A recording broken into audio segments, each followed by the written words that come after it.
ওর মুখটা দেখতে অনেকটা শূকরের মতো, অথচ এটি এমন এক প্রাগৈতিহাসিক দৈত্য যে কোটি বছরের বিবর্তন ও মহাবিলুপ্তির ধাক্কা পেরিয়েও টিকে আছে। বলা যায় এটি যেন চলমান একটি ইকোসিস্টেম ইঞ্জিনিয়ার। এটি হল টাপির, দক্ষিণ আমেরিকার বর্তমান সময়ের সবচেয়ে বড় স্থলচর স্তন্যপায়ী প্রাণী। এর ওজন ৩০০ কেজি পর্যন্ত হতে পারে। এটি যেন এক জীবন্ত জীবাশ্ম। প্রায় ১০,০০০ বছর আগে প্লাইস্টোসিন যুগের শেষভাগে বসবাস করা তার পূর্বপুরুষদের সঙ্গে এর শারীরিক গঠন আজও প্রায় একই রকম। এর বিশাল ক্ষুধা এবং ভারী শরীরই আসলে বৃষ্টি অরণ্যের পরিবেশ গঠনে গুরুত্বপূর্ণ ভূমিকা রাখে। প্রতিদিন এটি প্রায় ৪০ কেজি পাতা, কচি ডালপালা ও ফল খেতে পারে। বিশাল শরীর নিয়ে জঙ্গলের ভেতর চলাচলের সময় এটি স্বাভাবিকভাবেই গাছপালা সরিয়ে ছোট ছোট পথ তৈরি করে, যা অন্যান্য ছোট প্রাণীর চলাচলে সাহায্য করে। জঙ্গলের আগুটি প্রাণীর মতো এটিও বীজ ছড়ানোর গুরুত্বপূর্ণ কাজ করে, তবে এটি ছড়ায় আরও বড় আকারের বীজ। এর বিচরণ ক্ষেত্র প্রায় ২,৪০০ মিটার পর্যন্ত বিস্তৃত হতে পারে। ফলে উদ্ভিদের জিনগত বৈচিত্র্য অনেক দূরের এলাকায় ছড়িয়ে পড়ে।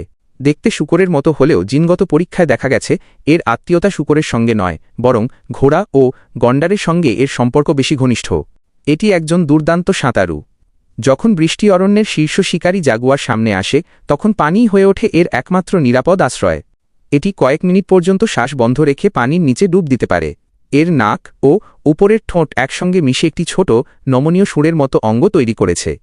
পানির নিচে এই নাকটাই হয়ে ওঠে এক নিখুঁত শ্বাসনালী। জলজ উদ্ভিদের মধ্যে লুকিয়ে থেকে এটি শুধু নাকের ডগাটি পানির ওপরে রেখে শ্বাস নিতে পারে। এটি প্রাগৈতিহাসিক সময় থেকেই তার জিনে বহন করে আসা এক অসাধারণ বেঁচে থাকার কৌশল। পানি শুধু তাকে শিকারীর হাত থেকে বাঁচায় না, শরীর ঠান্ডা রাখতেও সাহায্য করে এবং ত্বকের পরজীবীও ধুয়ে ফেলে। তার ছড়ানো আঙুলগুলো কর্দমাক্ত ও পিচ্ছিল মাটিতেও ভালোভাবে আঁকড়ে ধরতে সাহায্য করে। তবে এই প্রাগৈতিহাসিক জীবিত প্রাণীটিও আজ নতুন বিপদের মুখোমুখি। টাপির সাধারণত একাকী জীবনযাপন করে এবং প্রায় ২ বছর পরপর মাত্র একবার বংশবৃদ্ধি করে। এই অত্যন্ত ধীর প্রজনন হার আবাসস্থল ধ্বংসের মতো হুমকির সামনে তাদের খুবই দুর্বল করে তুলেছে। ফলে তাদের সংখ্যা ক্রমেই কমছে। তবে আশার কথা হল, প্যান্টানাল জলাভূমিতে ইতিমধ্যেই বিভিন্ন পর্যবেক্ষণ ও সংরক্ষণ কার্যক্রম শুরু হয়েছে।